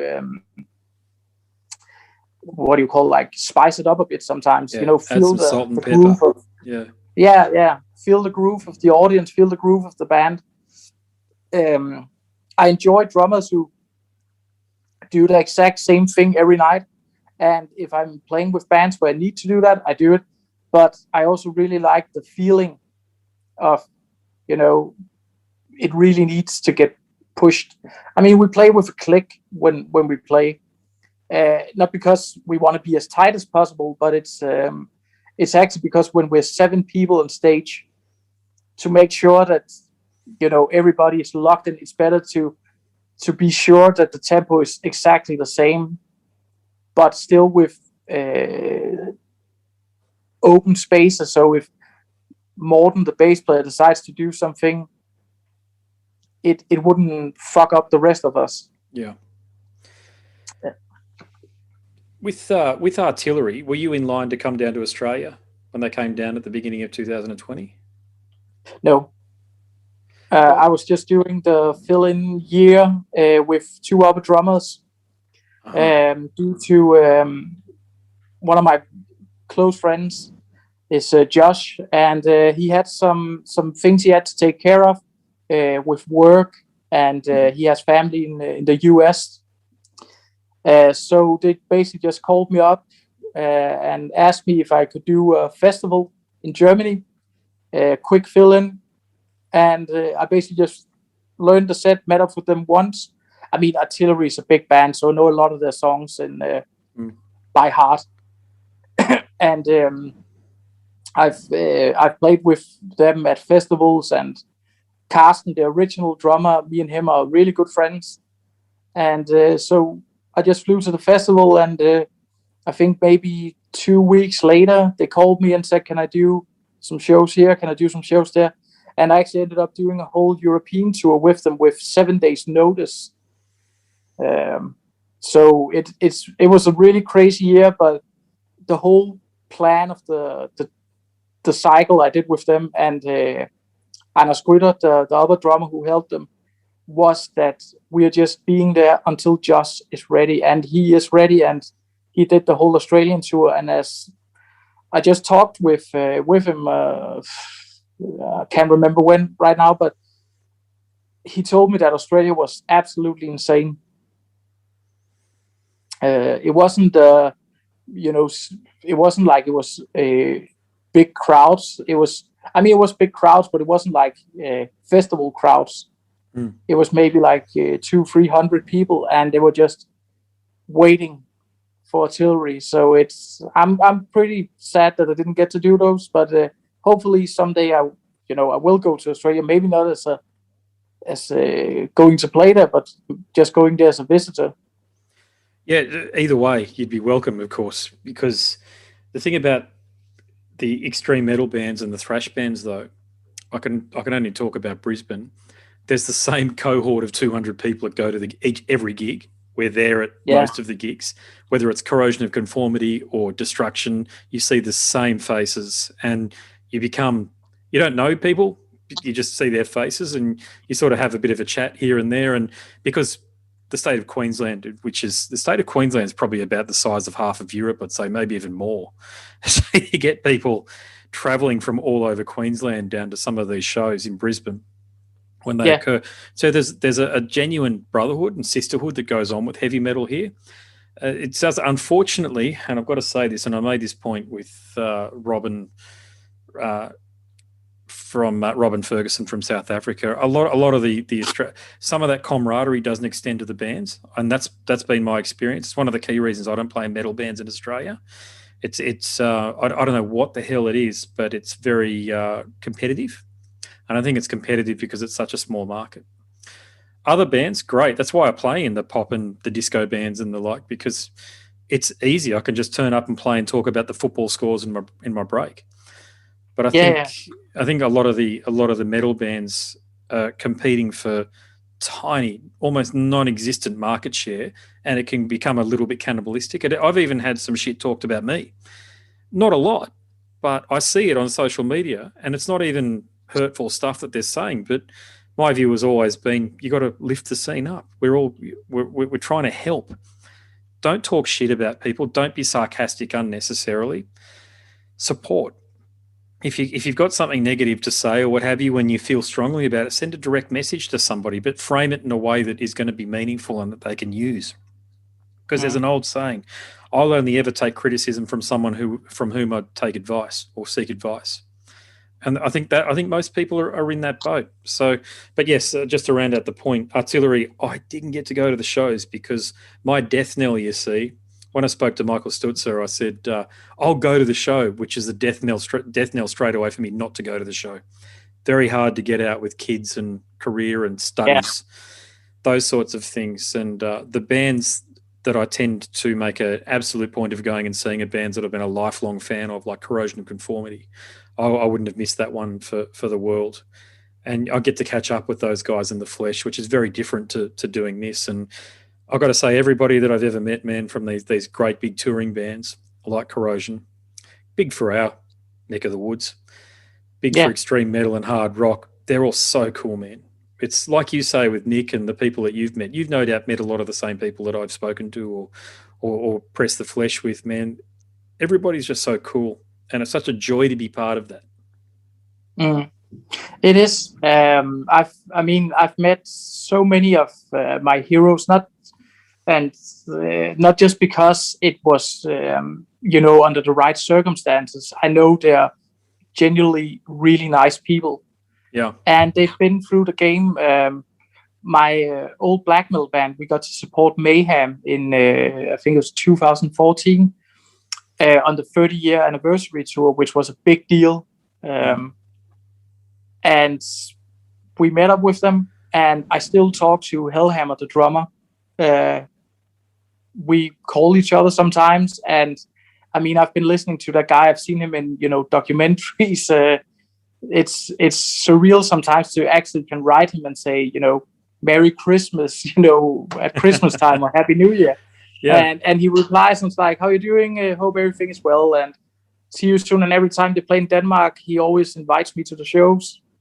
We hang out, drink, talk about music, and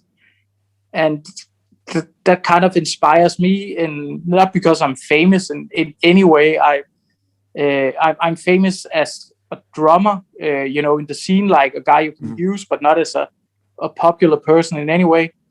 But if ever that should happen, it's so inspiring to see people like him where everybody knows him.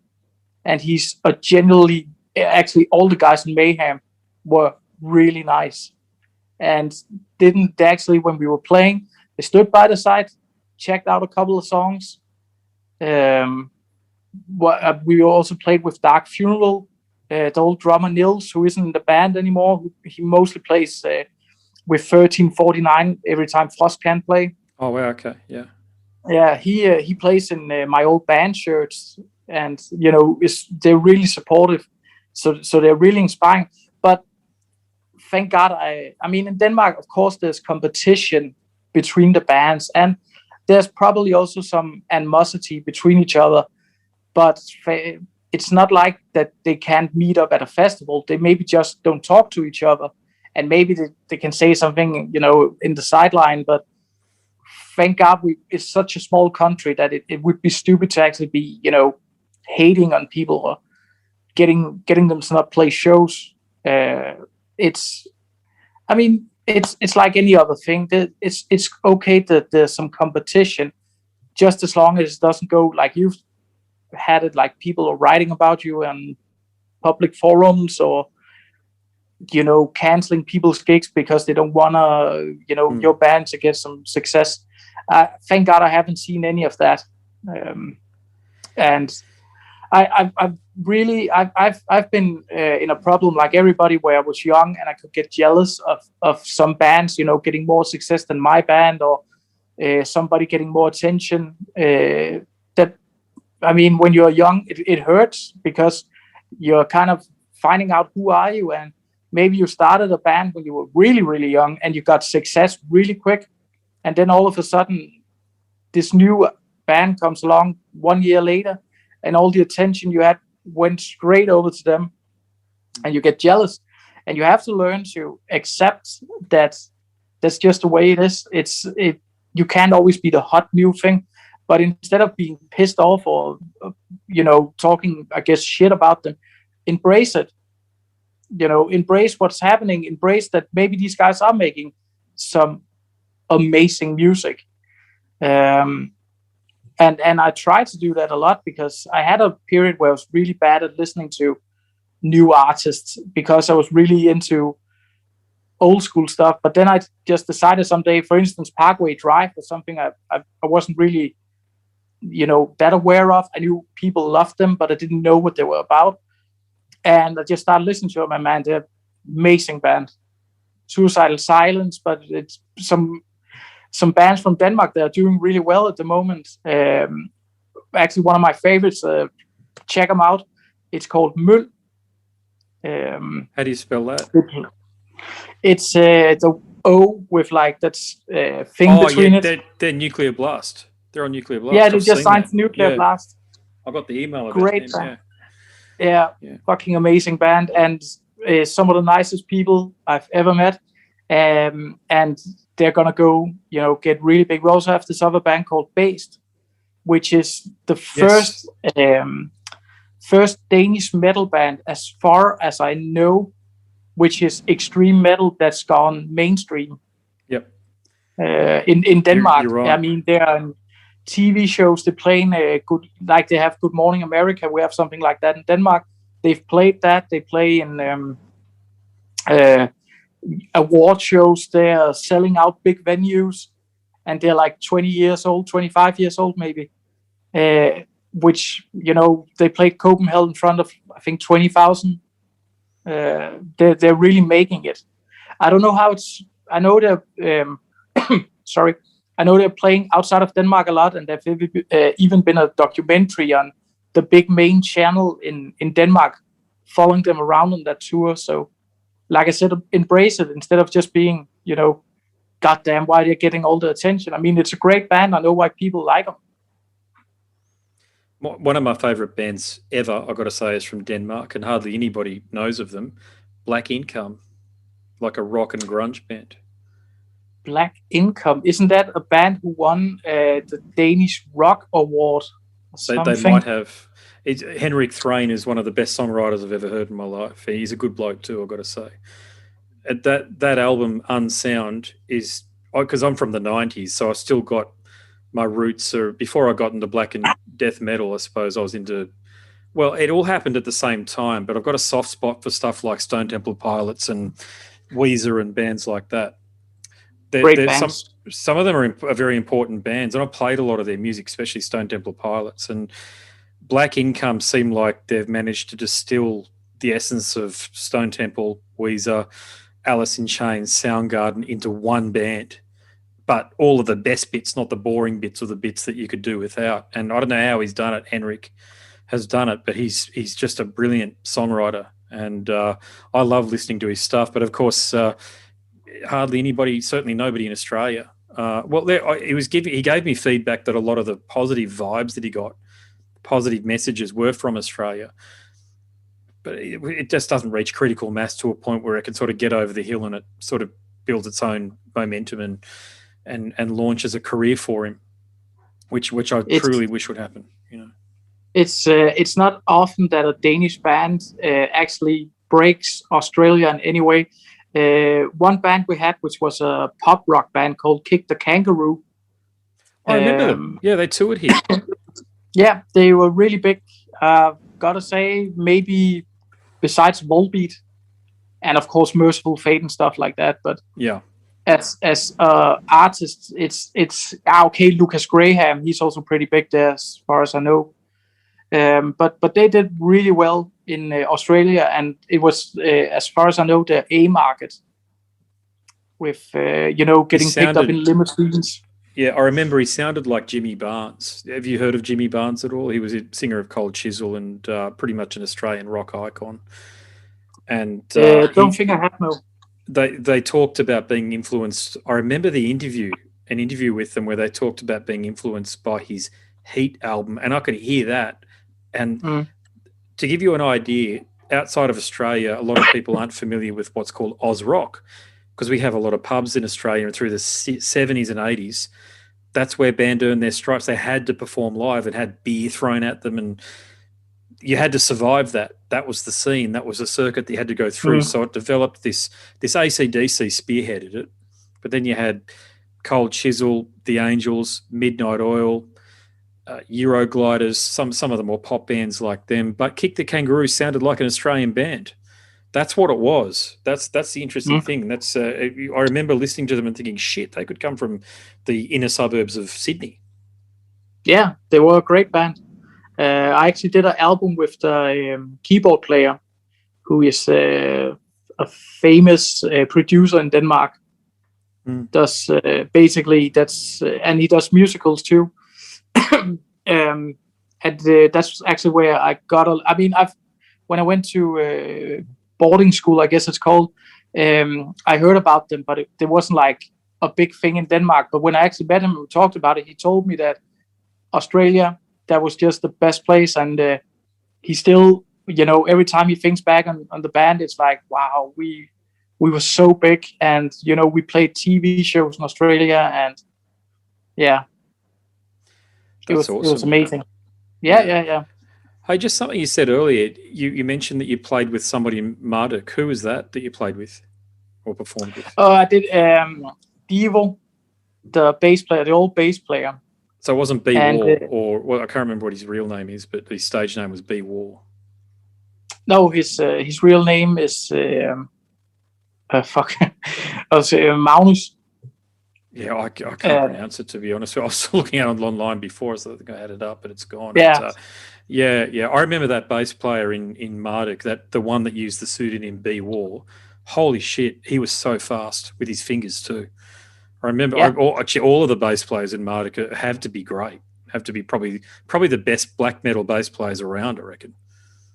He's actually a guitar player, so so that's why he's pretty fast at his picking style. But he stopped in Marduk in 2019. He's focusing on his studio, and as far as I know, still doing pretty well due to the corona pandemic, because in Sweden they started to open up a lot more. Yeah, they never locked down, apparently. They might have done some surgical lockdowns, but I don't think society was locked down, and they've been the model for the rest of the world in terms of how you can defeat this thing. I know there's anomalies like in Italy and parts of Asia, most of Asia, where people live on top of each other. I get that, but Sweden is a bit like Denmark, which is similar to Australia in that way, in that we live in houses and we're not living multi-generationally. So they could do that, which is why I think there's still so much great music coming out of Sweden. The new Soilwork was fantastic, actually. The drummer is Danish, Bastian. Oh, is that right? He joined the band when I think it was his name, Derek. He jumped to Megadeth, and he was a student of him, and he recommended them to use him. So he's now a permanent member, and gotta say, one of the best Soilwork albums, in my opinion. It's pretty good. Although I've got to say, Dirk, who I've spoken to, should listen to that episode. Dirk is just a great guy. I've actually met him once. Super cool guy when he played with Soilwork in 2013, I think. Really, really nice person. Yeah, I actually said to him that I thought him being in Megadeth gave that band a lot of credibility again, because I thought it was slipping there for a long time with Megadeth. And for Dave Mustaine to bring in an extreme metal drummer, one of the best in the biz, that was a hell of a thing to be able to secure that. But then I learned that Dirk lives in Los Angeles these days, so that is perfect for that gig. That's what should happen with Metallica. A drummer like that should step into the band and do for Metallica what Dirk has now done, and what Chris Adler, of course, too. I still consider Chris an extreme metal drummer, even if they're more of a thrash band sort of a thing. But you can hear that step up in intensity, and as people get older, they need that fresh new blood to come in order to make the music relevant again, which I think Dirk's done a great job. Live, I know he didn't appear on the album, but the live performances that I've seen online, Megadeth have possibly never sounded better. Yeah, totally agree. Can't wait. I think it's in a couple of days or maybe a couple of weeks. They're going to release some new stuff with him. So I'm pretty excited. Yeah, he mentioned that, actually. And he mentioned something too, which is that he was writing some stuff on guitar that was being, I think his words at the time were, considered to be included in some of the Megadeth material. That'd be a hell of a coup if he could get some of that stuff on the Megadeth album. Yeah, hope so, man. I really hope so. Mate, I better wrap things up, but before I do, can you tell people listening your social media pages, how they can reach out to you? You're obviously on Facebook, but are you on Bandcamp, and the big one, physical copy, because I want to make sure people know how they can support you guys and put the money into your back pocket for all the great work you've done here. Yeah, it's not going to be physical at this moment. We're thinking about maybe just keeping it digitally until we get an EP more or something else, so we can put it all together. So it's a more complete thing. The way you support the band is by just liking the Facebook page. Maybe going to Bandcamp and getting a T-shirt. You can write us if you have any questions about anything, like how to ship it. I mean, we're gonna do it. It's not about, like you said, making money. It's about, getting the band as far as we can go. So if people want shirts, no matter where in the world, I mean, we will ship it as cheaply as possible, and yeah, hopefully we can start playing. The big goal is to we're already in contact with a lot of possible gigs, and hopefully one in Germany this year. Nice. If we can go to Germany, it's a great market. Biggest metal market around, man. That one there. Definitely the best metal market in the world. Yeah. Or at least for touring bands, it's got to be a great market. For at least for Europe and America, when they go there, I mean, you can play probably 100 shows in Germany. It's such a great place, and yeah, the dream is not the dream, but the hopes for 2022 is to actually get some proper festivals with not just sitting attendance or. Yeah, I can't stand them. Yeah. 20, yeah. I wouldn't go to one. So that's about it. Killer, mate. Yeah, look, fantastic chat. I just, on a personal note, the very kind things that you said about what I'm doing here in the podcast, that means a lot, by the way, because I don't get a lot of feedback, to be honest with you. I sort of just do it and whatever happens, happens. But to have made an impression on you over there in Denmark, mate, I'm humbled, and thank you so much for what you said. Man, the big thanks are coming from me to you too. I enjoyed the chat, dude. It's no different talking to you than it has been to talking to anybody that's been in a fantastic in one of these touring bands. So I've got to give you that feedback, and that's important, man, because I've done some interviews with. You're doing it, man. I mean, you've played in artillery. You know people. You're more connected than what I am, from the sounds of things. You're in the scene. You're already doing it. So sometimes I've done interviews with people who are sort of local musicians, what have you. They don't know how to talk like you have, which is always interesting for me, in that people from Europe have a better command of the English language than people who are native English speakers. That's the truth. You know that? Yeah, I mean, it's become so. I mean, just from watching videos to YouTube to everything is in English, so you get really. I mean, I can still forget the words. Like I want to say it in a Danish kind of like sentence, which doesn't make sense when I translate it. Yeah. So, but thank you, man. It's been an honor talking to you, and I really mean it. I can't wait to hear it, and please keep doing it. And in my opinion, it helps me in this kind of weird time to have somebody to listen to and hear all these amazing stories, not just about Cradle of Filth, but everybody. There's just so many episodes I haven't heard yet, so that's why I haven't heard them all yet. I think I've heard about maybe 20-30 of them. Keep on going into it. There's five. You will be number 539. I'm just looking now. Yeah. I've posted. So I have a long way to go. There's a heap up there. Yeah, have a listen. All of the Morbid Angel ones are great. The Emperor ones, all of the black metal ones. Eric Daniels from Watain, he was a great guy. They're all of those guys. All of the guys that are in serious touring bands, like well-known international bands.